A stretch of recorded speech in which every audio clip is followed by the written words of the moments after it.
how are you today? I hope you're all feeling well. I was so poorly over the weekend. I don't know whether it's reacting to the huge energies that have been coming in, or whether it's viral, or I don't know. But I was so poorly over the weekend. I know the Schumann resonance has been spiking, and it has literally it's taken me down. And I've had such a busy week this week as well with QHHT. So if you can hear the tiredness in my voice, it is because I'm recovering from illness, and it's pretty mental right now. So I've got a really, really amazing session for you today. It's simply amazing. For any of you that watched the video that I posted a couple of weeks ago, Ancient Light Beings Rejoin Inside Inner Earth, the session that I want to share today is the second session that I had with that gentleman, and it did not disappoint. And part of me was thinking, oh, you know, when this guy comes back, maybe it won't be as exciting the next time. But yeah, this session was really exciting. So very, very pleased to share this with you today. It's going to be a long one. So I'll warn you of that now. I have lots to tell you, and the session itself is going to be very, very long today. But I want to share all of it because all of the information is really important. And for people that are interested in this sort of stuff, this information does not come out too often. So I'm going to share all of it. And you know, you might want to go make yourself a cup of tea or coffee or a nice refreshing glass of water, whatever floats your boat. And you might want to watch it in two halves. I don't know. It's entirely up to you. But it's going to be a long one, and I do apologise. But as you know, I always want you guys to have all of the information that I can possibly give you. So just before I start reading you the session, a couple of little updates. So although I have been very ill over the weekend, this past week has been probably one of the best weeks for me personally in my career so far as a QHHT practitioner. And I found out last week that I had been made the very great honour of Practitioner of the Month on the official Quantum Healing website. So to be awarded that by Julia Cannon and Kaya Wittenberg was just phenomenal for me. And it was in acknowledgement of the work I do with my YouTube channel. So that is wonderful, and it's down to people like you that watch my videos that allow me to spread the message of QHHT and what happens within these sessions that have allowed me to achieve Practitioner of the Month. So I would like to thank you all very, very much for watching my YouTube channel. Also as well, after working very, very hard on my second book in the Isadora Stone series, Isadora Stone and the Battle for Inner Earth is now live and available on Amazon all over the world. So wherever you are, all over the world, you can buy this book. I'm showing you the artwork now that is on the book. That's obviously inside Inner Earth. You can see some little flying saucers. This is Kaya, my beautiful Agarthan lady. Adama is next to her. That's Adama. This is Chinga. This is Orion, my beautiful cowboy from Alpha Centauri, and that's Isadora Stone. So this is the second book in the fantasy series that I write for adults, young adults. And it's called a fantasy series, fiction series, but it's based around things that those who are awakened know to be true. So if you like anything to do with Inner Earth, Sasquatch, fairies, mermaids, pixies, gnomes, Mars, just anything in general that's really interesting, then that book's got it. It's the second in the Isadora Stone series. Number one is Isadora Stone and the Magic Portal. That's the artwork for book one. So that's my Sasquatch Chinga, and that's Isadora Stone, and they're looking up at Mount Hood in Oregon and the beautiful starry sky. Now, I did have a very well-meaning lady called Janet leave me a comment on Amazon.com, letting me know that my first book, whilst she really enjoyed the story, and she was very, very, very nice, the comments that she left about the story, that she's looking forward to reading part 2, that the spelling and grammar needed to be cleaned up a little bit. And you know, Janet was very right to mention that to me, because when I wrote that book, I was very sleep deprived. I just had my second child. My second child was literally 3 months old when I started channeling that book. And they wouldn't leave me alone until I channeled the book. And I literally got the book down, and then I said, right, leave me alone. And they left me alone for 6 months until I had to start writing the next one. So I've gone back and I've cleaned up book 1. So you'll be happy to know, Janet, that all of the spelling and grammar is as it should be now. And I am very, very excited as well to say that I am writing book 3. And in book 3, it's going to be mermaids, it's going to be off planet. We're going to all of the different water planets in the Sirius star systems. And also I'm going to be bringing in the Pleiadians, Arcturians, and it's going to be wonderful. So if you do read my books, hopefully you really are going to enjoy book 3 as well. So that was just a quick little update on my books. Right, ooh, a little bug has just flown and landed onto my paper. Let's put you over here, little guy, because I don't want to harm you. No flies were harmed in the making of this video. Right, this session is very long, but it's worth it, and I want to share all of it because every single part matters. Every single part builds the picture of what's really going on here. So I orient this gentleman into his past life. And to start off with, I'm not sure whether he's gone into a past life or not, because sometimes you're not always sure whether someone is just still visualizing something, a memory from this lifetime, or whether they have actually gone into the past life or not. And it was only when he says something about water snakes that I think to myself, that's not something that one would normally say. So I think he might have gone into the past life at this point. And he says he can see water snakes as he's looking into this lake. They're in the reeds or in the bamboo of the lake. They're slithering around through the reeds.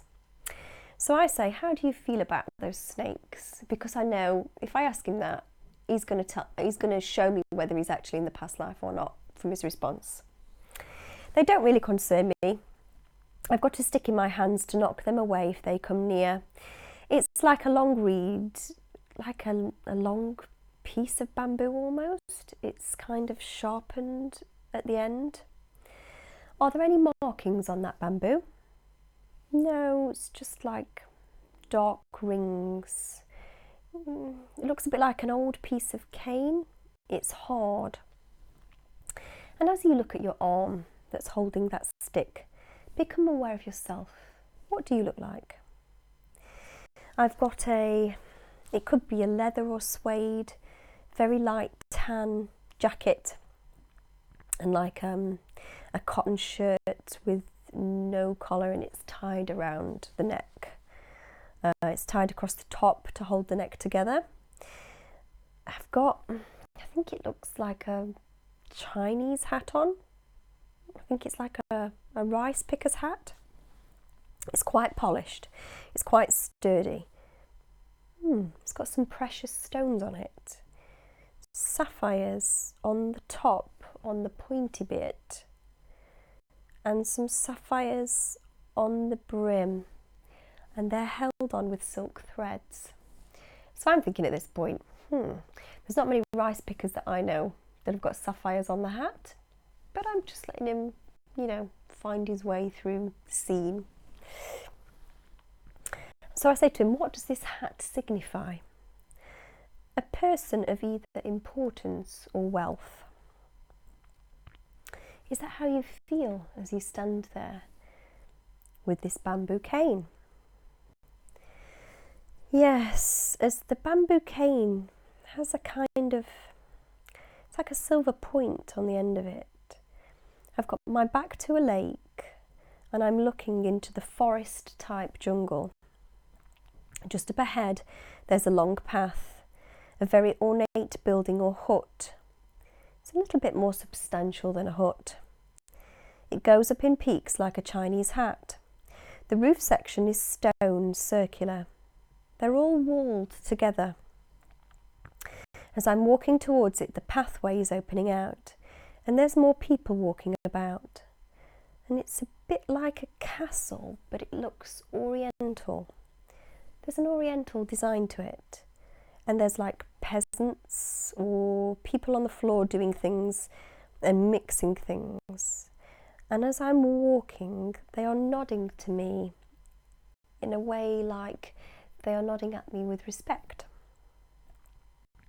And I say, does this feel like your home, like the place where you live? No. No. I'm visiting there for some reason. I've sailed across that lake on an ornate punt, ferried from somewhere else. Now I'm walking towards this castle type thing, but it's got kind of an oriental feel to it. Who is it that you're coming to see today? Why are you here? It's not clear. So at this point I say, as you keep walking, it will become clearer. Describe what you see. I walk past the arched entrance to this building, which is very, very dark. I can't see what's inside. It looks as though it's a tunnel. I don't feel compelled to go in there. I carry on walking. And then the path opens up into a large circular opening. And there's like, it's ornate, it's like a bit of a throne. There's two people sat on it, a woman and a man. They've got Siamese headdresses on with lots of pearls on them. As I look past them, there's plantains and palm trees, and I can see the ocean in the distance. And they're sat there on these kind of ornate chairs with a shelter roof section over the top of them. And I walk up towards them, but I don't bow. Everyone else seems to be down on their knees around them. And I've got this staff. The hat is not a Chinese hat. It's a wizard's hat. I believe I'm a wizard. And this bamboo cane, it's a staff. And this silver type pointy end that looks quite sharp. As I look at it, it's quite bright, like it has its own light. So I'm like, wow, we've got a wizard. This is pretty awesome. And I don't actually think I've had a wizard before, so I was pretty excited at this point. So I say, why is it that you're here today? What have you come to tell these people? I've been summoned here as they need my help. What do they need your help with? The dragon. They're very frightened. As I look over to the left side of me, I can see that the mountainside, where they would normally grow coconuts and bananas, has all been scorched and burnt. So I question them, and they don't know why the dragon has been attacking them, and they fear it's going to come back. It's a huge, scaly red dragon that breathes fire. And they've summoned me there to see if I can do something about this dragon. So I say, why is it that they feel that you will be able to help? Because they believe that dragons are magic. And they believe that magic is what will make it go away. So then I ask, have you had experience with the dragon before? And as I was asking that, I was laughing to myself in my head thinking, you know, how many jobs could you have as an individual where you would actually ask somebody, have you had experience with the dragon before? I love my job. Yes, I have. Tell me more. A dark blue dragon, very dark, nearly black. I once came upon this blue dragon in the mountains. It lived in the mountain. It didn't attack me at all. I made friends with it. And because I made friends with it, I learned a lot about dragons and their secrets. I see. So they believe that you are a dragon expert. They have heard that I know of dragons, so they have asked me there to help them. I said that I would not destroy the dragon. I would find out why it had attacked their city, the place where they live. How did they hear about you? I am a wizard of legend. Wow. What kind of powers do you have? I have the ability to be able to put things right. That's why I wasn't bothered about the snakes, as I knew they wouldn't attack me. I mean them no harm, and they respect that I have this power or affinity with creatures, as I do with people. I have no compulsion to harm anyone or anything, and this exudes out of me like a power. That is my power. It's so strong, this sense of well-being and good. Everybody is attracted to me, and I have a calming influence on everybody. Angry beasts and angry people. I have a calming influence, and I enable them to calm down. So that is my power. Wow. And I say, I see. And then I close that scene and I ask him to go to the time when he meets the red dragon that they've summoned him there to meet.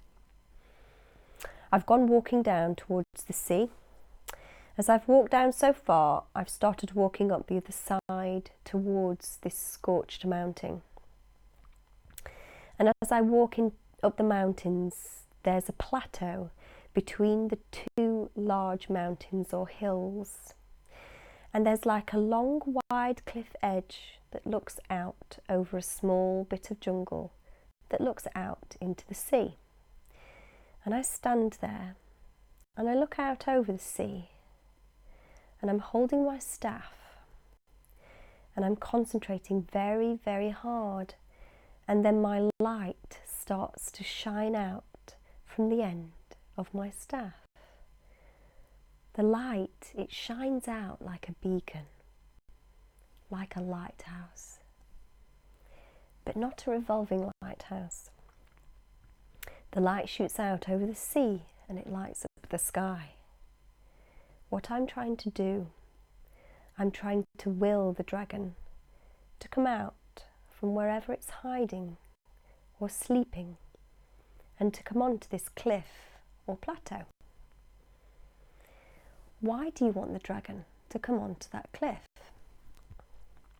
Because I want to speak to it. I want to speak to the dragon. And as I stare into the sky, in the distance, I see the big red dragon. It's got scaly skin, red, scales like a snake, but huge, huge scales. And it hovers in the air high above me looking down.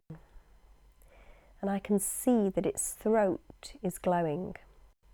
And it looks as though it's going to spit fire at me. And I hold my staff up in the air and it forms an umbrella of light over the top of me.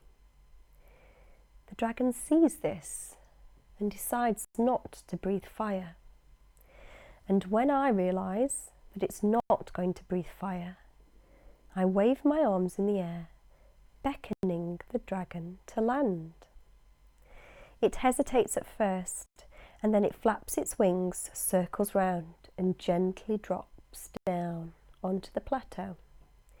It looks at me and cocks its head to one side quizzically, and I speak to him, not verbally, but with my mind.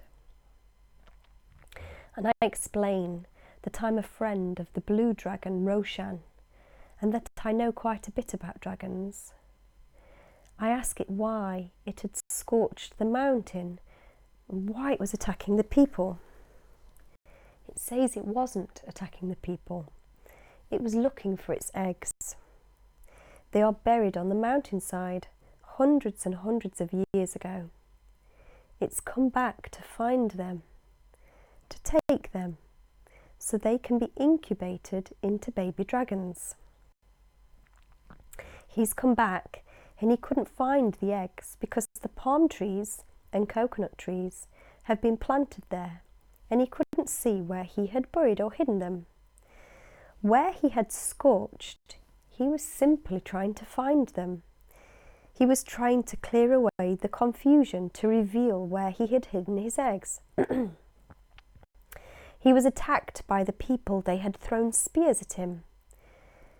He had flown off to try and decide what to do. I ask him, if I help him to find his dragon's eggs, will he leave the people in peace? He agrees. He needs to take the dragon's eggs back to his partner so that they can hatch them into baby dragons. Because when dragons lay eggs, they don't hatch them straight away.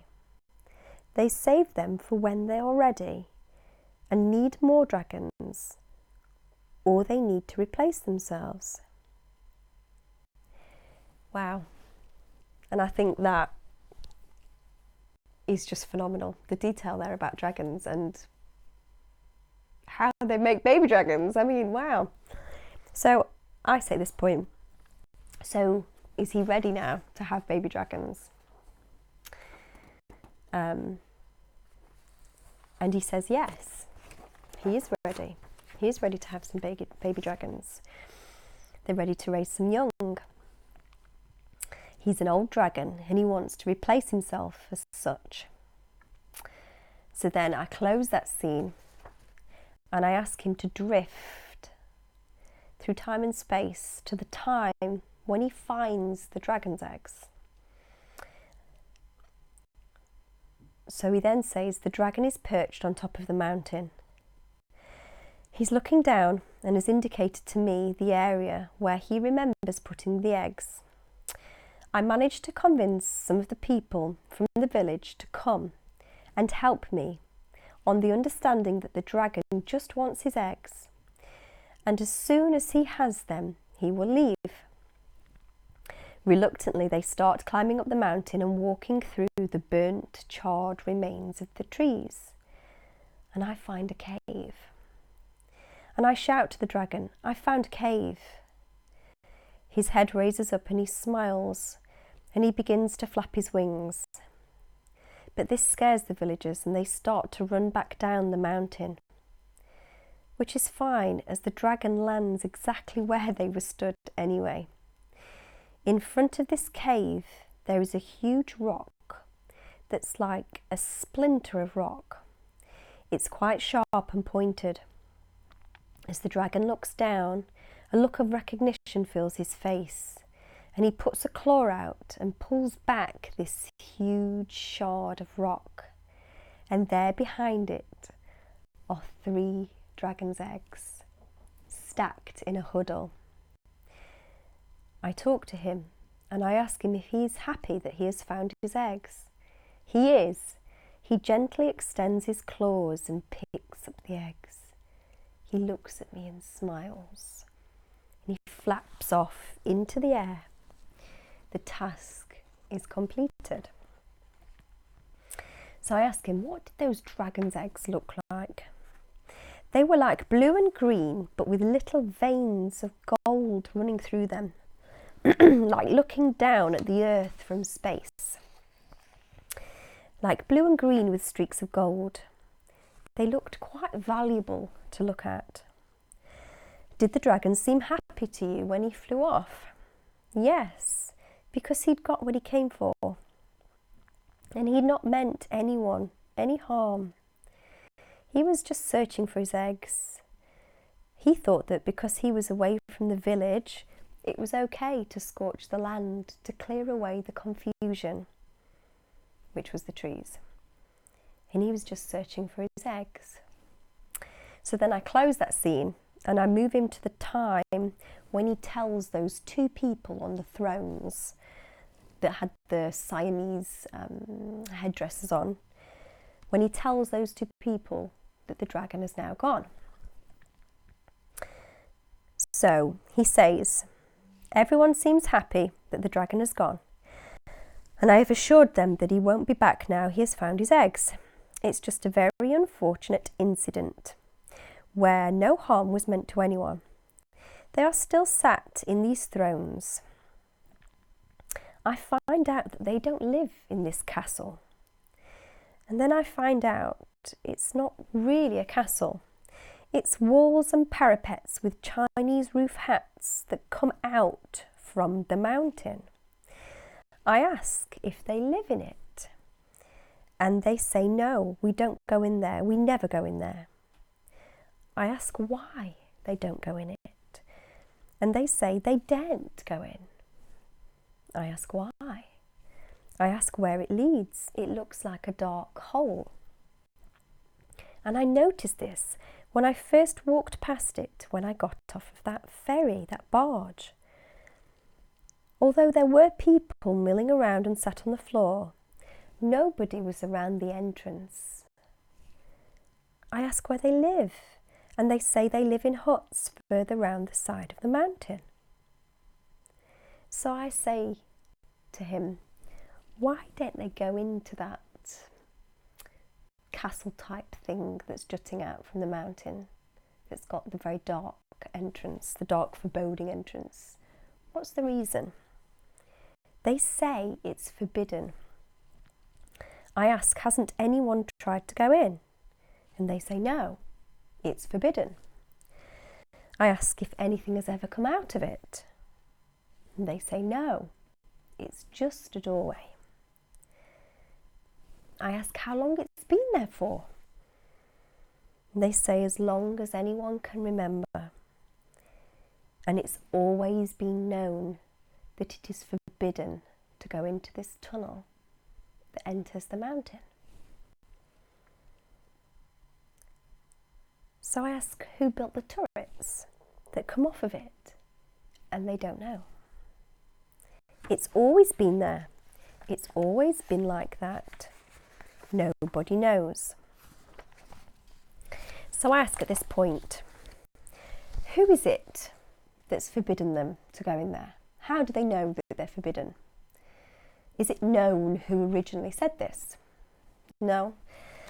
It's just been passed down and nobody questions it. It is the law that you must not go into this entrance that enters the mountain through these huts into this dark tunnel. It's been passed down for generations.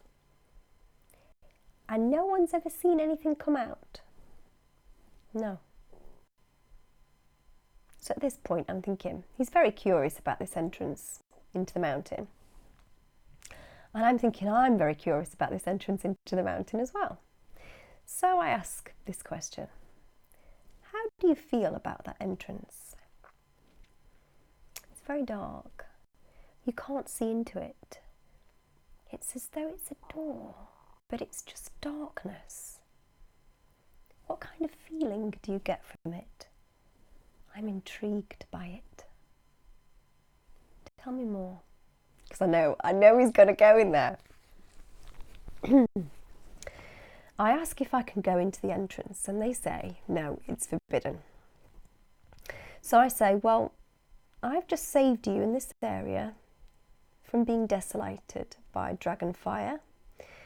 And as my reward, I want permission to go in. And they say, no, you can't go in there because it's forbidden. So I make the decision to go in there anyway. Because if it's forbidden to go in, they won't follow me. So I drop the subject and I go and get myself some torches and tar and something to keep the flames going. And then I walk up to the entrance again, and nobody takes much notice of me, as they've seen me studying the entrance into the mountain a few times, as I have been intrigued by it. And when I realise no one is looking, I step forward into the darkness. I'm going to have a drink here. Wet my flute. So, bearing in mind this is the guy that did the amazing Inner Earth session, and he's arrived at this place, he's a wizard, he's tamed a dragon, helped all the people that's living around this area. They're living around an area that's got this ornate Chinese hut thing that's jutting out from the mountain, that's got a tunnel that no one's allowed to go into.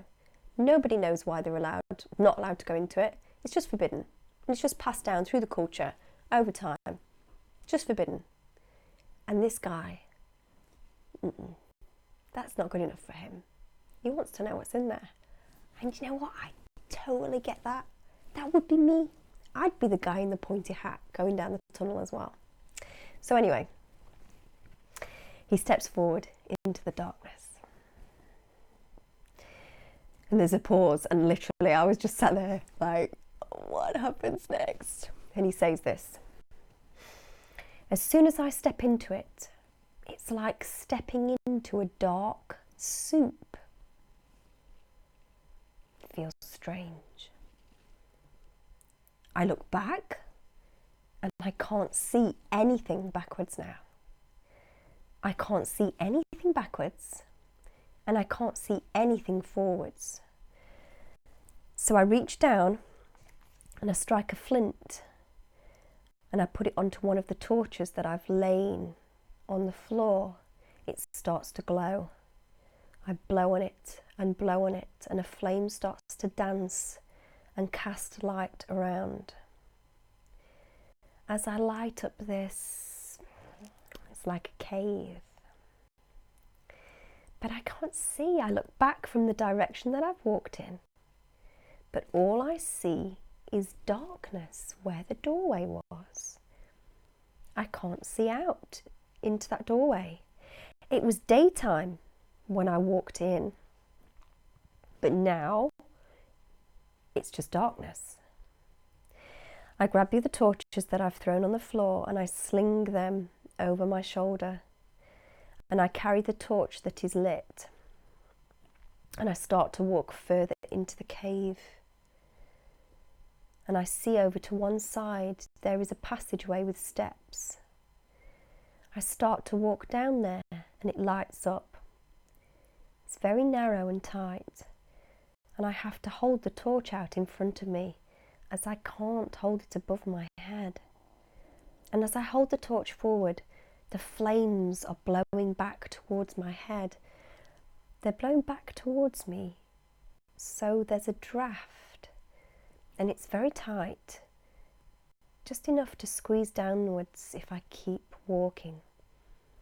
The steps have crumbled away a bit as they are very old, and I have to be very, very careful. As I go downwards, I push my elbows out a little bit to steady myself, and then it's like a sheer drop. It's like a whole shaft that goes straight down.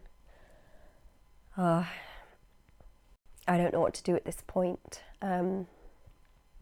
If I go any further, I'm going to fall, and I don't know where this shaft goes. So I light another torch off the top of my back, and I drop the already used one down the shaft to see how far it goes. It goes down quite a way and it bounces off the sides. It seems to go down quite a depth and it's a sheer drop. And I'm wondering how you get down. How do you get down this shaft? The steps were there for some reason. Have a look around to see if the rock's fallen away, but it hasn't. The the steps have just stopped. So I'm thinking, what's going on here? He stepped through, this is clearly some kind of dimensional doorway that he stepped through. This thick soup-like energy that he feels that he walks through as he walks into this cavern. Is this something that's wiping away the energy of where he's just come from? Is it some kind of portal? Is it some kind of spell? You know, what is this thick soup-like thing that he's walked through? And now he's in this cavern, he's walked down these steps that lead nowhere. And he's stood in front of a sheer precipice, a sheer shaft that's going down into the earth. And he can see across this precipice there is another tunnel. But he does not know how to get from where he is right now across the chasm to the other side. So at this point, I'm sure he had a staff earlier that emitted light. Can he use that? And he says to me at this point, I don't have my staff anymore for some reason. I just have the torches. And that's what makes me wonder if this thick, like black soup that he went through was almost like a wipe of the dimension that he was in before. But for whatever reason, he does not have his staff anymore. Very interesting. So I don't have my staff anymore for some reason. I just have the torches. I'm confused. As if I step off, I'm going to fall thousands of feet. So I sit down and I'm just thinking about what to do. So I say, what can you see from the light of the flame? Describe where you are. I can see the shaft and I can see like another tunnel or crack across the shaft that leads into the rocks. But it's too far across this shaft to leap. So I say, do you feel that there's anyone else in this place? No, there's no one here at the moment. I'm just trying to think of ways to get across. My torch is still burning and lighting it up. So at this point, I'm really feeling for this guy. Like the tension is palpable. And I'm just trying to help him. So I say to him, do you have any powers? Like levitation that you could use? And he has a think. He says, no, I don't believe I have. I put my torch to the right-hand side and I can see a metal rail that goes to the right-hand side of the rock. There's like a ledge that's been chipped in around the right-hand side of this rock that's around the sheer drop. And the metal rail is fixed to the rock. I test the metal rail, it feels secure, very secure in fact. So I check my torches are still on my back and I put my foot out onto this little bit of jutting rock shelf. And I'm leant right out into this open shaft, hanging onto this rail. So if the rail comes away, I'll plummet into this open shaft. And at this point I was like, oh my goodness, this is incredible. And I say to him, so you said that the rail felt solid? Yes, it does. So I start shuffling along and making my way along, holding this ledge and this rail. I'm moving with some vigour now as I want to get round the edge and somehow want to get onto the path that's on the other side. I'm thinking, what does that mean? The bracket on the very end of this rail it seems like it's broken or pulling away. So he starts panicking at this point. And I say, you are protected and safe. Nothing can harm you. Nothing can harm you physically. You're protected and safe. Tell me what happens next.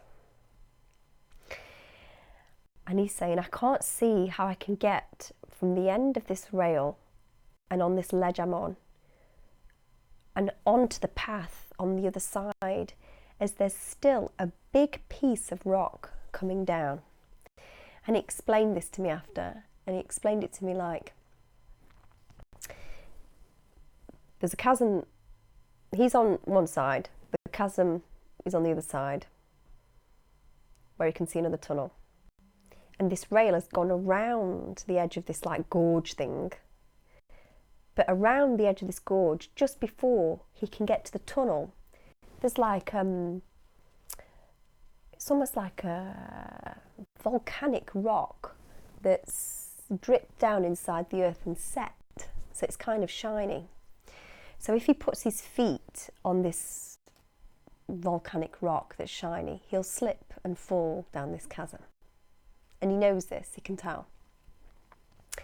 So he says, I can't see how I can get from the end of the rail and onto the path, as there's still a big piece of rock coming down. And if I get to the end of the rail, I'm going to have to put my feet onto a sloping section of rock, and I'm going to slip and fall. It's like the rail doesn't go far enough. But why? Why doesn't it go far enough? And then he says, it's to make it difficult for anyone to get across. They really, really have to want to get across. So I'm panicking a bit at this point, because the tension is just incredible. So I say, yes, access the powers that you have. You have powers that you can use that can help you get across to the other side. Access these powers. What powers do you have that you could use? Because I'm just trying to help him. And there's a huge pause. And then he says, I get right to the edge of this thing, this ledge, and I leap forward, and I leap over this slanting rock and onto the edge of the path, and I manage to get to the edge of the path. And the reason that I could do this was because of the wind. The breeze I noticed earlier. There's hot air that rushes up the shaft, and I timed it so the air gave me a boost. There's enough air pressure to assist the weight of my body to get over this rock, but it was literally like a leap of faith. So now I'm on the other side of this deep shaft.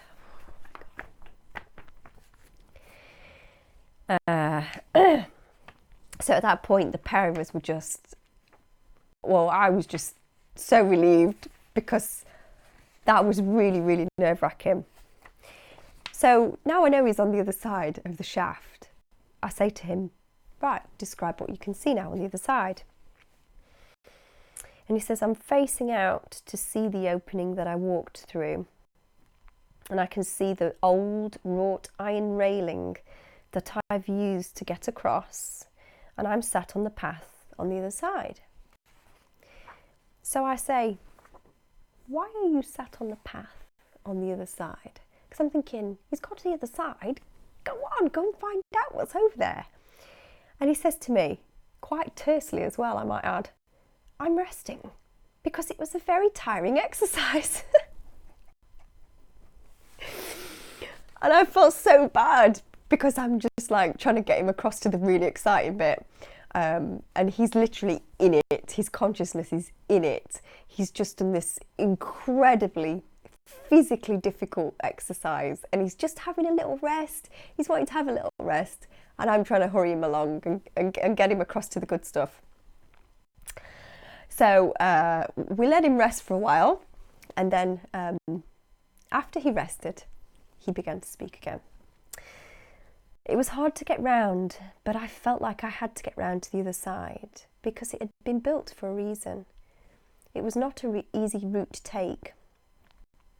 So if anyone had have been able to get through that doorway and that dark thick soup, they probably would not have been able to get round that shaft. But taking the leap of faith across the slanted part of the rock onto the path means that I can now go down the next tunnel. So I'm like, tell me what happens now. I decide to light another torch as I don't know how much longer this one is going to last. And I don't want to be plunged into darkness. I light another torch, but I still save the one that I've just put out in case there is any light left in it. And I just want to say at this point, that's like another key indicator there that this is really happening. You know, if you were making this kind of stuff up, you wouldn't be thinking about the level of detail that this guy is giving me in terms of what he's actually doing. You know, he's in a survival situation, and he's literally thinking to himself, if I get stranded in this network of caves inside this mountain, you know, I want to save this other torch just in case there is a little bit of light left in it. And you would not be making that level of detail up if you were making up a nice little story, because you just wouldn't think of that level of detail. I carry on walking, and I walk through a narrow opening of the rock, and I squeeze through again. It's tight. I can't work out whether my torch is lighting my way or if there is some light in front of me. There is some light, and it looks like daylight. What I do is I crawl through a hole in the side of this pathway, and it opens up into... It's really strange. It's very strange. It's like a rock wall, and then the rock comes out, and it comes down like thick strands of rock, like roots of rock. It's like a cave, but then these roots of rock have daylight beyond them. So there's no clear path or anything. It's quite craggy rock that I've got to scramble across. And I put my torch out now as there's enough light coming through this lattice work that looks like roots of rock, but thick strands to the texture of the lattice. And then when I get up to the edge, I look out, and it's a very grey rock. It's got a texture almost like a pumice stone. It's like grit. As if you broke it, it would feel quite light. Then I crawl through one of the holes in the lattice to what seems like the outside. And there's like, it's like a huge red cliff face that goes up on either side of me. But it's like sandy, everything's red, like red sand and dust. So at this point I say, where's the source of light coming from? It's like a sun, but it's a very pale sun. I can see something that looks like other planets from here as well. The sky is dark, and this pale sun gives it a luminescence. What do these planet-like things look like that you can see? And he laughs at this point and he says, one of them looks like those dragon's eggs that I saw earlier. They've got strands of green and silver and gold in. So I say, where is this place that we've come to? I'm not sure. I can't work out whether it's another planet or if it's inside the Earth. So I say to him, have you gone through a portal when you went through that thick, dark soup type substance? I don't know. Describe what you see. Everything behind me is sandy, like pale sand, but in front of me to the side is these huge red rock cliff sides, and then sand in front of me. But it's red sand. I can't see any plants or trees or anything. It's all red. It looks like I'm on the moon, but I'm not on the moon. It's very barren.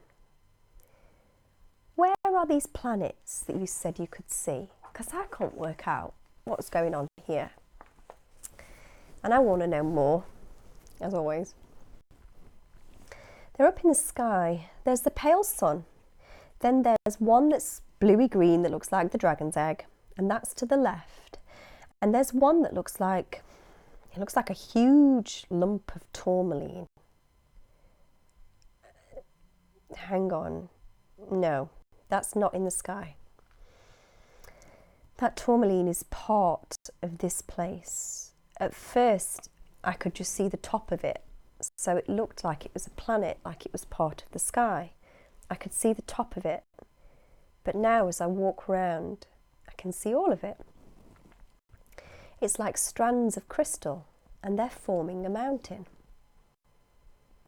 And are these planets in the sky? I'm walking out past these red rock cliffs. I'm walking out of the sand towards this huge rock, this black crystal that's tourmaline. Describe that black crystal in more detail. It's just like a huge mountain of crystal. It's not really doing anything. It's got a sharp point which goes up to almost to the sky. Does it emit any type of energy? Before, when I looked at it, it was shaking. It was vibrating. But I don't think it's doing that now. Before, when I first looked at it, bits were crashing off it and falling to the floor whilst it was shaking. But it's stopped doing that now. There are lots of shards of this black crystal on the floor at the base of the mountain. Describe this pale sun for me. Strange, really. Looks like an acorn. And the nut of the acorn is the sun. And that is what is emitting the light. The top bit is dark and it's got a collar. So I know at this point it's not a sun. He's in inner earth, and this is a source of light that they have down there. And so I say, is it attached to anything, or is it suspended in the air? Ah, it's attached to a ceiling. And the dragon's egg planet is actually attached to the ceiling or stuck to the ceiling. But the ceiling is very dark. It looks like it's speckled with metals or something to give it the impression that you are looking up at the night sky. So I say, so this place is inside the planet? Yes. Yes, it's inside. It could be this planet, or it could be inside another planet. I don't recognise this place. I don't recognise it at all. It's like, to begin with, it reminded me of the surface of Mars. But as I've walked out into it, it's obviously not as big as I thought it was because of the poor light. And originally I thought I was looking up into space. But I'm not. It's a ceiling. So I wanted to get as much information as possible, as I always do. So at this point I closed the scene and I tried to get him to drift and float to another period of time where there was information that we need to find today. And he says, I'm still in that same place. I'm looking for something. I feel very alone. Very alone. I start to explore the place. I realise it's a huge cavern. So it's really strange that the roof gives the impression that you are looking up into space and you see the stars. It's not very well lit at all. So I walk around. I don't know what I'm looking for, but I'm looking for something. There must be a reason that someone has made it so difficult to get in here. I'm drawn to go back through the holes in that lattice type rock and go back into that overhang. So I walk past the red cliffs and I go back to the lattice. I have a look round in there again and I just can't see anything. It's deserted. And I'm wondering if whoever has been here before has just died off and disappeared. And everything is quite green here. The rock is green. It's like a jade colour, but a lighter colour jade. And then all of a sudden he takes a huge deep breath. And I know something significant has happened. And I'm just thinking, oh my God, what's happened?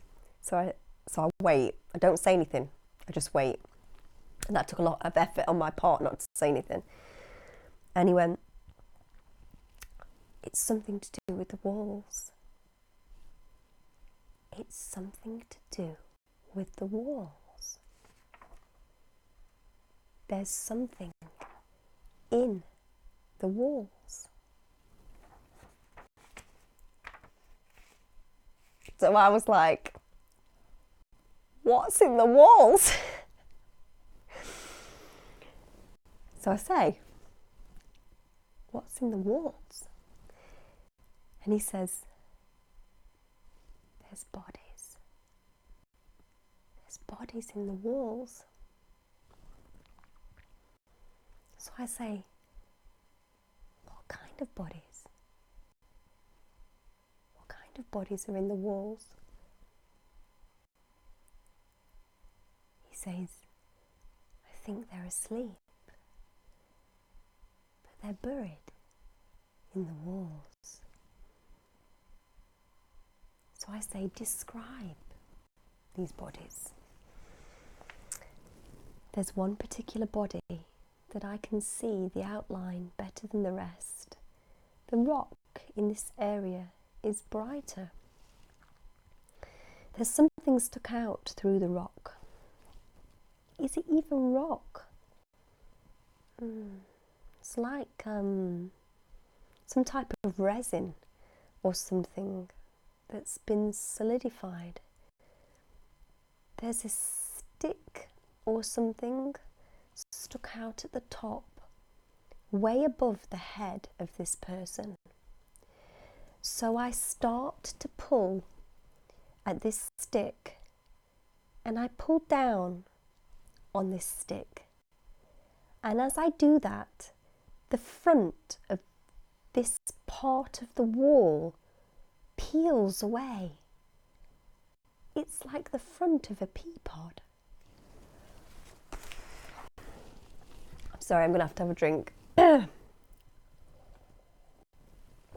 So at this point in the session, I'm quite possibly the most excited I've ever been in life, ever. We're in inner Earth, and he's found beings that are living in the walls. They're asleep, they're in stasis, they've been put in stasis in the walls. He realises the walls are some kind of resin, and he pulls this lever, and the front of this pod pops open. So I say, tell me more. Behind the front of this wall that comes away, there's a shape of a human, but it's clad in a type of felt. And this felt, it's the same felt that I had got on when I was the wizard. So I say, how tall is this being? As tall as me, similar size. Does the being appear to be alive? This one in particular that I've pulled the front part of this resin off, she, why have I said she? Because I feel like it's a woman. I can't see her face or anything as it's all shrouded with this felt. And I see to one side that there is a pod that's already been opened, and that pod is empty. I put my hands out and I try to feel around the head of this being, and I feel energy in my hands. So as I put my hands both sides of this being's head, I feel another burst of energy. And then this being gasps. It's a huge intake of air. And then she twitches. And then I pull the felt back from around her head. I pull the felt back. Wow. I've just been met with the most beautiful pair of blue eyes that I've ever seen. Who is this being? I don't know.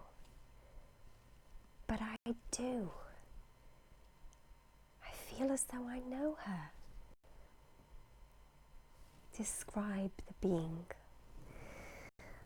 She pulls her arm out of this cocoon that she's been in, and I put my shoulder under her and ease her out gently. She seems very weak. So I pull her over towards the lattice rock and I sit her down, and I gently pull the rest of the felt shroud back from over her head. She has very, very pale skin, very pale. She's got a sharp nose, beautiful lips, blonde hair with silver and gold braids in it. Her hair is long and blonde, but it's full of gold and silver braids like baubles. I ease the rest of the shroud off of her, and she's got a blue silk, light turquoise, very ornate type dress with black and silver beads, long beads on the front of it, and a big belt tied at her middle around the waist, and the rest of the dress flows down her. She has ornate leather strip sandals on her feet, and the leather and gold lattice. She has leather and gold lattice straps going down her arms, and she has a huge turquoise ring on her finger. On her hand it is very big. It's turquoise with dark specks in it. And she asks me how I've been. So I say, she knows you. She doesn't speak to me. She talks to me in my head. How does she know who you are? I'm still confused, and she points back to the open pod in the wall that's empty. And she tells me that my pod opened a long, long time ago. Wow! Who is this lady to you? She's my mate, my partner. Where is this place where you are? What are these pods? She was in hibernation. Why? I ask who the other people are that are still stuck in the wall, and she says that they are not ready to come out yet. And I ask, how does she know? And she says that the levers haven't come out of the end yet. She's talking about that stick thing that I pulled out at the end of her pod. Pulling that opens a locking mechanism. Unless you can grab that stick, you can't open the pod. Why are they in these pods? All she keeps saying is that it's not time for them to come out. They're not needed yet. So I want to know why I've been out of my pod so long, I can't even remember ever being in a pod. And she says it's to go out onto the earth to gather energy. So I ask him, what is this energy for?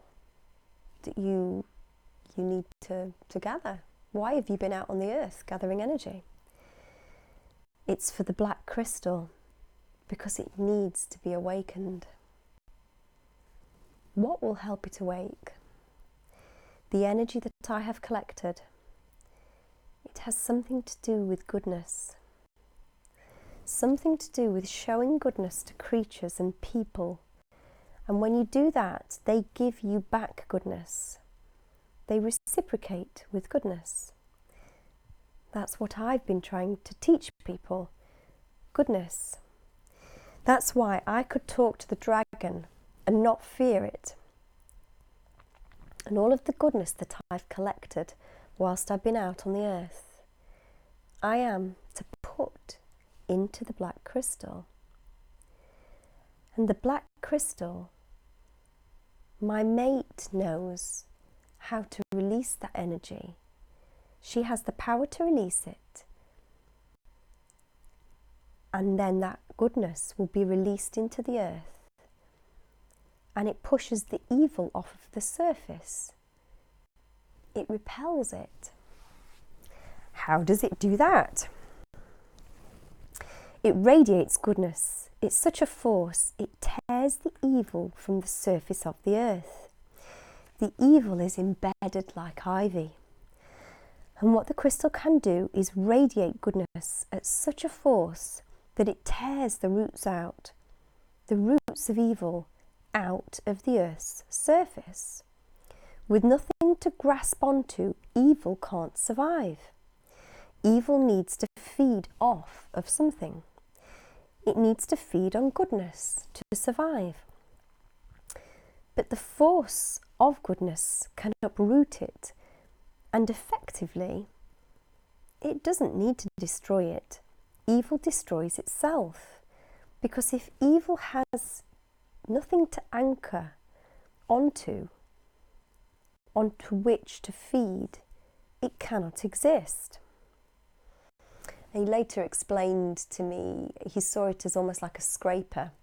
So him putting this energy into the crystal that his mate amplifies and helps him release, this crystal then shoots that energy around the earth, and that energy acts like a scraper that chops off the roots of evil that were starting to embed themselves into the earth. And when those roots have been chopped off, the evil that's on the surface then has no anchor, it has nothing to hold on to because the roots have been chopped away, and it just melts away.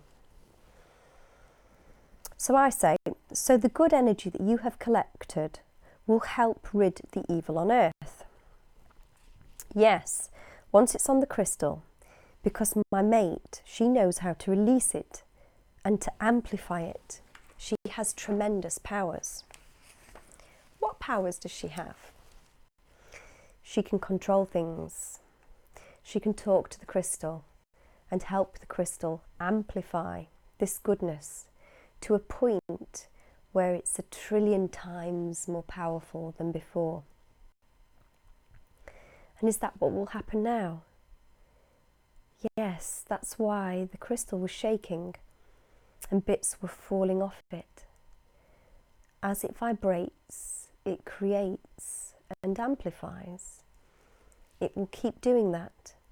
It will keep spreading, amplifying, and cleansing the planet. And so will we. Who is this woman to you, and how do you know her? We are just always there. When anything bad is happening, we are always there to sort it out. We are always there to help and make things better. Because we know that there is no place in the universe for evil. And this planet that you are on, is this planet the Earth? Yes. And as these beings in these pea pods, these beings on Earth, were you born there, or did you come from somewhere else? He misunderstands what I say at this point. He thinks I'm referring to these other beings that are still in the pea pods that's not come out yet. And he says, I think they are like us, but they're not needed yet. And then he continues to say, we are not from this planet. Where are you from? We're not from anywhere. Tell me more. We just came into existence. How did that happen? Because we were needed, and so we were created. Who created you? The source of all things good. Who is that? The infinite energy. The thing that everything comes from, that everything is derived from. Do you work for Team Light? We are Team Light. We are the light. We are not allowed to meddle. We are just allowed to help. She tells me that we can't meddle, but I can't help it sometimes, as I cannot bear to see suffering. Why aren't you allowed to meddle? Because every existence is allowed to choose its path. Why? Because that is the law of the universe. Choice. Free existence. Choice. But it's when that choice is taken away by other existences or beings, then we are allowed to some extent to help to change that, so that the choice is allowed to be made again. And then he gets overcome with emotion, as many people do when they go this deep. And he's obviously connecting with divinity, with source. And he says, why can't they just be good all of the time? Why can't they just be good? And I say, I understand. And he says, it's so wrong. And I've been doing this for a very long time. And I often wonder if it gets any better. But I keep having to do it. And I do it as I can't bear the suffering. And I say, yes, we must always help where we can.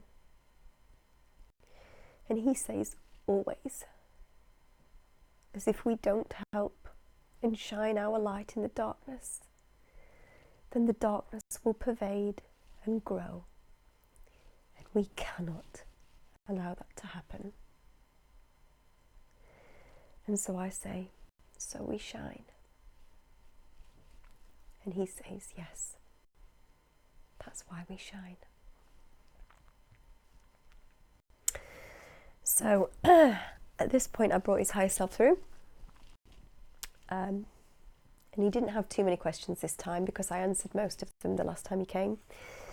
But one of the questions he wanted answering is, given what he saw last time, and you know, the fact that he knows that he's this ancient light being that he saw going back to inner earth and melding with the crystals and melding with the consciousness of Gaia, he wants to know what his purpose, his mission is.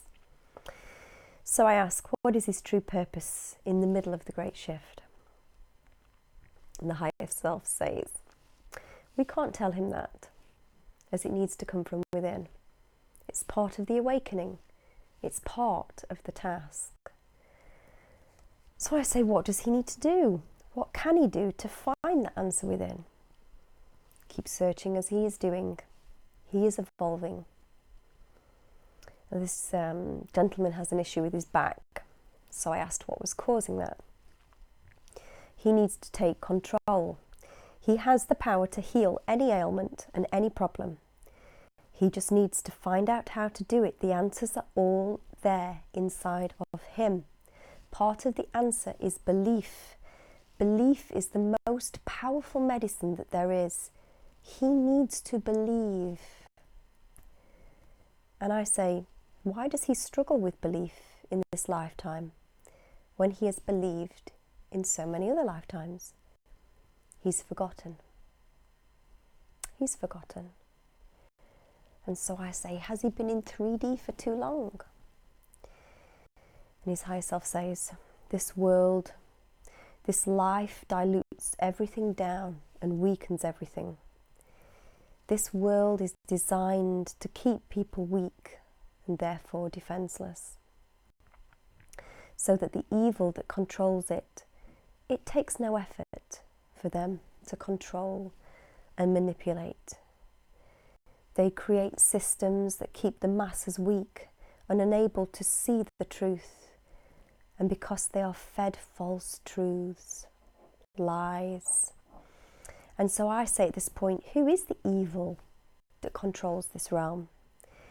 Ancient families who were given the tools of manipulation and control. Why were they given these tools, and who were they given them by? By a much more intelligent race than them, who are not from this world. They came here originally for something of value that they found here, and they wanted more of it. So they put the controls in place which gave them access to it. And at this point, more personal information came through, which I've taken out. And his higher self did give us some information on the event. So I asked the question, as I always ask, do you have any message about the event and the Ascension of Earth? Higher self says, things are going to change. They are going to change for the better. But like all things that change for the better, they go through a period of upheaval. When will this change manifest on our physical reality? It is happening now. When will we see the new earth? It is in transition. It is happening now. It is a thing that is happening and coming into being now. You don't snap your fingers and go from one reality to another reality. There is a transition from one state to another. A transition that has to take place. And those that do not wish to be in the new state as that transition transpires will be left behind. And that reality will decay. Believe that everything is going to work out. It is going to work out for the good. Things will get easier. Happiness is going to spread around the world. And there are a lot more good people out there than meets the eye. And I will just mention at that point that I've had another 2 sessions this week that have told me that the event is imminent. We are literally, we're literally building up to it right now. And I'm going to transcribe both of those sessions, which are phenomenal, and share those over the next week, because there's some information in there that needs to get out as soon as possible. One of the sessions, the guy was literally, he went into a lifetime where he was inside the earth, again, pretty much like this guy, but he was a member from Sirius A, who has travelled to the planet to be here for the Great Shift, and he's currently stationed inside the earth, waiting for the shift to happen. So that session I will post next week as soon as I can, because I just do not have time this week because of all of the work, the healing that I'm doing with people. I don't have time to transcribe that session this week, but little spoiler alert, yeah, ships are inside the earth and above the earth, waiting. We're literally waiting. And I also had another session, this one was today. This session confirmed that the shift is imminent, and also described in great detail the splitting of the 2 worlds and how that is going to happen. So I will transcribe that one as soon as I can, but that's probably not going to be until the week after. But I'll hurry up and get the one up that's got the information in from inside the earth about the event. What else do I have to say about that? So on a personal level, the energies that have come in recently have knocked me for six. There is a lot of energy coming in now, between now and the winter solstice. And the Schumann resonance is spiking. And anybody who is anybody psychically who is tapped in will be telling you right now that we're going through a very, very, very significant time. If you look back on some of my earliest sessions, in those sessions right at the beginning when I started this YouTube channel, it was spoken of then that the end of 2019, beginning of 2020 is pivotal in terms of the shift.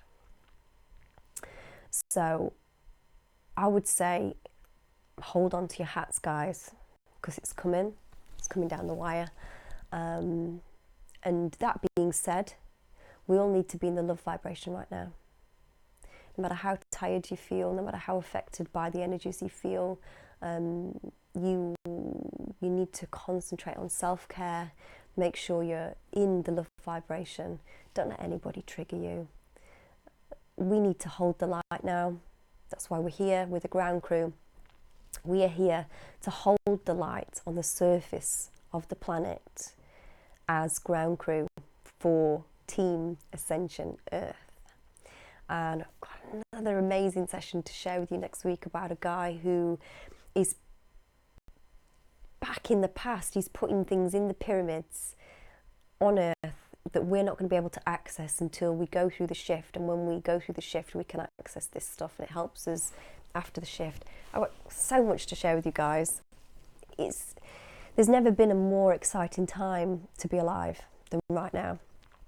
And I just feel so privileged and honoured to be a part of it. A few quick things to mention before I let you guys go and I go and get a throat sweet because my throat's killing. I have a wonderful friend of mine who is another QHHT practitioner called Yvette Shephard, who has just started a new YouTube channel, and she will be sharing her sessions much like I share mine in vlog format. She's got a couple of videos up now, and I think the latest title was RNGT 18th Century Woodcutter, a Star, an Archangel, Azrael, Retrieving Beautiful Souls. So that is Yvette Shephard, spelt with an ARD at the end. I will put Yvette's details into the text of this YouTube video. Give her videos a watch, give her channel a subscription, a follow, so you can find out more information from Yvette. Also, whilst we're on that topic, thank you so much to all of the people who've subscribed to my channel recently.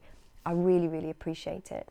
And to all of my faithful watchers who've been with me from the beginning, thank you so much for being here. I love you guys so much. I really do. You're wonderful. And being connected to you guys keeps me soldiering on. Just to know that Team Light, we're connected all over the world. And whenever I post a video, you guys are going to comment, and it's wonderful. And if any of my viewers who are subscribed to this channel want to share any of my videos, please do. Share them far and wide. Get the message out as far as possible about what's going on the planet. You know, I'm not advocating waking up the sleepers, because everybody's on their own journey, and that is their journey, and it's up to them when they wake up. But in terms of, you know, posting these types of videos in groups that are all about the awakening and the event and, you know, fairies, dragons, anything like that, you have my absolute blessing to share any of my videos. Please do. Another thing that I would like to mention very, very quickly is check out this lady's artwork. Oh my goodness. So this wonderful lady is a light worker, and I'm connected to her on Twitter, and she paints images that are channeled to her. She never drew or did anything like this at all, but she has more recently started painting things that come to her as like channeling the higher dimensions, and this one is a portal in the forest.